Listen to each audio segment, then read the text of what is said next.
കേരളത്തിലെ മാപ്രകളെ നമിച്ചേ മതിയാകൂ. സംഗതി എന്തായാലും അവരുടെ സംഘപരിവാർ പ്രണയം അത് അംഗീകരിച്ചേ പറ്റൂ. കാരണം അവർക്ക് അത്ര സ്നേഹമാണ് സംഘികളോട്. അവരാളെ കൊന്നാലും കട്ടുമുടിച്ചാലും ഇക്കൂട്ടർ ഒരക്ഷരം മിണ്ടില്ല. കൊടകര കുഴൽപ്പണക്കടത്തിനും കൊടുങ്ങല്ലൂരിലെ കള്ളനോട്ടടിക്കും പിന്നാലെ മുംബൈ ദേശീയപാതയിൽ കൊള്ളയും പുറത്തായതോടെ BJP വീണ്ടും പ്രതിക്കൂട്ടിലായിരിക്കുകയാണ്. ദേശീയ മാധ്യമങ്ങളിലടക്കം വാർത്തയായി നിറഞ്ഞു നിൽക്കുന്ന കാര്യം കേരളത്തിലെ പത്രങ്ങൾ ഒന്നും അറിഞ്ഞില്ല. അത് ഞങ്ങൾ വയനാട്ടിലായിരുന്നു എന്നാണ് മറുപടി. അവിടെ CPMനെതിരെ കുത്തിത്തിരിപ്പുണ്ടാക്കാൻ അക്ഷീണം പരിശ്രമിക്കുകയായിരുന്നു. അതിനിടയിൽ എവിടെ സത്യസന്ധന്മാരായ BJP കൊള്ളക്കാരുടെ വാർത്ത കൊടുക്കാൻ പറ്റുക? എന്തായാലും പത്രങ്ങൾ മൂടിവെച്ച കൊള്ളക്കഥ ഇതാണ്. മുംബൈ ദേശീയപാത കേന്ദ്രീകരിച്ച് കോടികൾ കൊള്ളയടിച്ച കേസിലാണ് BJP നേതാക്കളടക്കം 5 പേരെ ശനിയാഴ്ച ചാലക്കുടി പോലീസ് പിടികൂടിയത്. മുംബൈ പോലീസിന് കൈമാറുകയും ചെയ്തു. BJP ആതിരപ്പള്ളി മണ്ഡലം വൈസ് പ്രസിഡന്റ് കണ്ണൻകുഴി മുല്ലശ്ശേരി കനകാംബരനാണ് മുഖ്യപ്രതി. BJP BMS പ്രവർത്തകരായ വെട്ടിലപ്പാറ ചിത്രക്കുന്നേൽ സതീശൻ, വെട്ടിലപ്പാറ പുത്തനാമ്പുക്കൽ അജോ എന്നിവരടക്കം 5 പേർ 73 ലക്ഷം കൊള്ളയടിച്ചതായാണ് കേസ്. ഇവർ മുംബൈ കേന്ദ്രീകരിച്ച് 7 കോടി കവർന്ന കേസിലെയും പ്രതികളാണ്.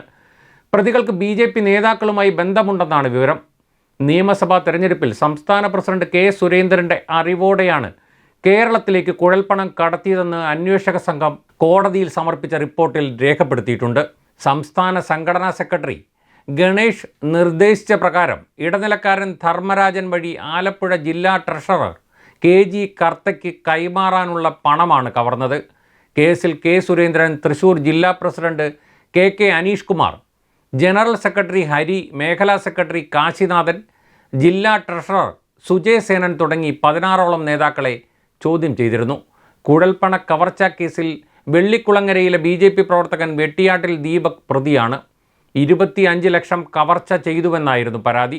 അന്വേഷണത്തിൽ 3.5 കോടി കവർന്നതായും കണ്ടെത്തി. തുടർ അന്വേഷണത്തിൽ നിയമസഭാ തെരഞ്ഞെടുപ്പിൽ BJP 41.4 കോടി കുഴൽപ്പണം ഇറക്കിയതായി കണ്ടെത്തി.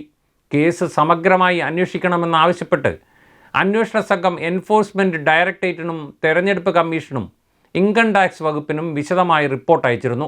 എന്നാൽ വെളിച്ചം കണ്ടില്ല.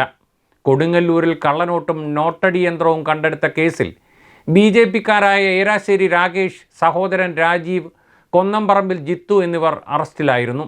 രാജീവ് യുവമോർച്ച കയ്പമംഗലം മണ്ഡലം വൈസ് പ്രസിഡന്റായിരുന്നു. Rakesh BJP booth പ്രസിഡന്റുമായിരുന്നു. പിന്നെ ഇത്തരം സംഭവങ്ങളിൽ നമ്മുടെ നിഷ്പക്ഷ പർവേശ്വരന്മാരും മലർനാടന്മാരും കമാന്ന് മിണ്ടൂല. അതുകൊണ്ട് ഫേസ്ബുക്കിലും വാട്സാപ്പിലും തള്ളിമറിക്കാനും ആരുമില്ല.